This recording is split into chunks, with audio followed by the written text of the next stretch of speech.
This is a free country. Kaya nga, yung mga bashers natin, natural yan. They are welcome to voice out their opinions, their criticisms. Walang problema yan. Tanggap natin yan. Hindi apektado si Philippine National Police Chief, Police General Nicolas Torre III sa mga pambabatiko sa kanya. Ayon kay General Torre, natural lamang na mayroong mga basher dahil hindi naman niya kayang kunin ang loob ng lahat. Wala naman tayo kasing control sa kung ano sasabihin nila sa atin. Most of the time, 50% of the client is always not happy with the outcome. Kasi sino nga naman ang maging happy niyan? Isinintensya mo ng kamatayan yung tao, alam nga namang matuwa pa sa iyo yan. Di ba? Gayunman, payo ni General Torre sa kanyang mga kritiko, siguruhin na hindi sila lalabag sa batas. Isa lang naman ang reminder dyan, just like goes for everybody, it goes to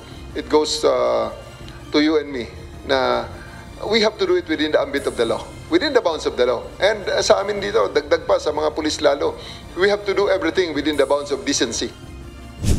Wala din umanong dapat na ikatakot ang mga kalaban sa politika ng administrasyon dahil ang pangunahing utos daw sa kanya ng Pangulo ay pagsilbihan ang taong bayan. Sa bagong Pilipinas, ang gusto ng pulis, ligtas ka. Ano nakakatakot dun? Di ba? So ligtas din sila, sir? Ligtas sila. Huwag lang silang gumawa ng mali, di ba? Kasi hindi sila makakaligtas.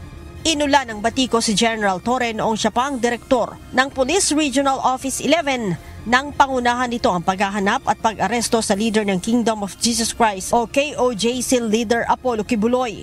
Si General Torre din ang nanguna sa pag-aresto kay dating Pangulong Rodrigo Duterte noong Marso nang siya pa ang direktor ng Criminal Investigation and Detection Group. Leia Ilagan, UNTV, News and Rescue. Diyos ang aming sandigan, serbisyo publiko ang aming pinahahalagahan.